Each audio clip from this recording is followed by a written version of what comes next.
Putin बिना Donbas लिए युद्ध विराम के लिए तैयार नहीं है। ट्रंप को ग्रीनलैंड चाहिए और यूरोप महायुद्ध की आहट से डरा हुआ है और ऐसे में अमेरिकी राष्ट्रपति ने एक ऐसा ट्रंप कार्ड फेंका है जो युद्ध विराम भी करवा सकता है। पुतिन को डॉनबास भी दिलवा सकता है और ग्रीनलैंड में अमेरिका का मिशन भी पूरा हो सकता है, लेकिन इसके लिए यूरोप को 800 अरब डॉलर की बड़ी कीमत चुकानी होगी। ट्रंप की योजना क्या है, इस एक्सक्लूसिव रिपोर्ट में देखिए। ग्रीनलैंड और यूक्रेन का डॉनबास, ग्लोब पर ये दो अलग अलग जमीनें हैं।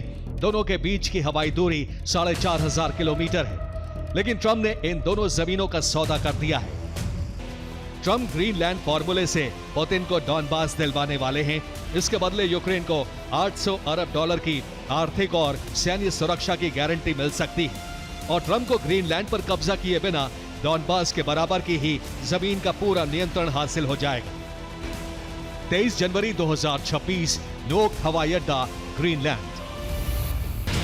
आर्कटिक की सुरक्षा सिर्फ डेनमार्क की नहीं बल्कि पूरे नेटो का मुद्दा है और नेटो को आर्कटिक में अपनी मौजूदगी बढ़ानी चाहिए। युद्ध विराम की इस पूरी कहानी में हर खिलाड़ी का अपना अपना ट्रम्प कार्ड है। रूस की मांग बिल्कुल साफ है, पुतिन को पूरा डॉनबास चाहिए, वो डॉनबास जो यूक्रेन का इंडस्ट्रियल हार्टलैंड है, कोयला उत्पादन, स्टील इंडस्ट्री और भारी मैन्युफैक्चरिंग का हब है। यही वजह है कि डॉनबास आज शांति वार्ता की सबसे बड़ी शर्त बन चुका है। लेकिन इस जियोपॉलिटिकल सौदे में सिर्फ डॉनबास ही दांव पर नहीं है। ट्रंप की निगाह ग्रीनलैंड के डॉनबास जितने बड़े इलाके पर है, वो इलाका जो आर्कटिक का रणनीतिक गेटवे बन सकता है, जहां स्पेस और मिसाइल निगरानी और ट्रंप के गोल्डन डोम डिफेंस का केंद्र बनाया जाएगा। पुतिन को डॉनबास चाहिए, ट्रंप को ग्रीनलैंड और बीच में फंसा है यूक्रेन। जेलेंस्की को जमीन से ज्यादा अब डॉलर की जरूरत है। युद्ध की तबाह हो गए देश को पैरों पर खड़ा करने के लिए 800 अरब डॉलर की डील और 10 साल तक सुरक्षा की गारंटी चाहिए। लेकिन यूरोप की मजबूरी अलग तरह की है। क्या है वो मजबूरी? दरअसल यूरोप को अब बस युद्ध विराम चाहिए। ऊर्जा संकट से जूझते यूरोप पर अब महंगाई और आर्थिक दबाव बढ़ता जा रहा है। डर इस बात का भी है कि यूक्रेन का युद्ध पूरे यूरोप का महायुद्ध न बन जाए और इसी पूरी तस्वीर में नेटो की अपनी चिंताएं हैं। नेटो को अमेरिका चाहिए क्योंकि सवाल फंडिंग का है और इसे लेकर नेटो के भीतर दरारें साफ साफ दिखने लगी हैं।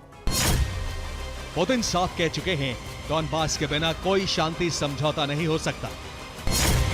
यूक्रेन रूस को डॉनबास देगा, पुतिन युद्ध विराम करेंगे और बदले में पश्चिमी देश यूक्रेन के अंदर 800 अरब डॉलर का निवेश करेंगे। सूत्रों के मुताबिक ट्रंप ने यूरोप के सामने एक शर्त रखी। अगर यूरोप जेलेंस्की को डॉनबास के लिए मना ले तो अमेरिका ग्रीनलैंड पर पूरा दावा छोड़ देगा। सिर्फ उतना हिस्सा लेगा जितना उसे गोल्डन डोम के लिए चाहिए और ग्रीनलैंड का ये इलाका डॉनबास के इलाके जितना ही बड़ा है। और अब सवाल सिर्फ युद्ध विराम का नहीं है, सवाल है शांति की कीमत का। तराजू के एक पलड़े में डॉनबास और दूसरी तरफ है ग्रीनलैंड और इस पलड़े की जो दूसरी तरफ खड़े हैं वो है पुतिन। यानी अब आप समझिए कि एक तरफ डॉनबास है, ग्रीनलैंड है और दूसरी तरफ पुतिन है और दूसरे पलड़े में 800 अरब डॉलर की डील भी है। 10 साल तक आर्थिक तरक्की का भरोसा है, सुरक्षा की गारंटी है और यूक्रेन को एक बार फिर अपने पैरों पर खड़ा करने का वादा है। ये पलड़ा जेलेंस्की और यूरोप की आवाज बने नेताओं की तरफ झुक रहा है। यानी एक तरफ जमीन का सौदा और दूसरी तरफ शांति और जिंदगी। और इस तराजू के बीच सबसे बड़ा सवाल यही कि जमीन या जिंदगी।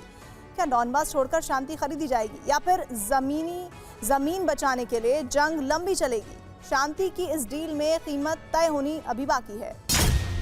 डॉनबास को सेना मुक्त फ्री इकोनॉमिक जोन बनाने का, यानी इलाका रूस के पास जाए लेकिन दुनिया उसे रूस का हिस्सा ना माने।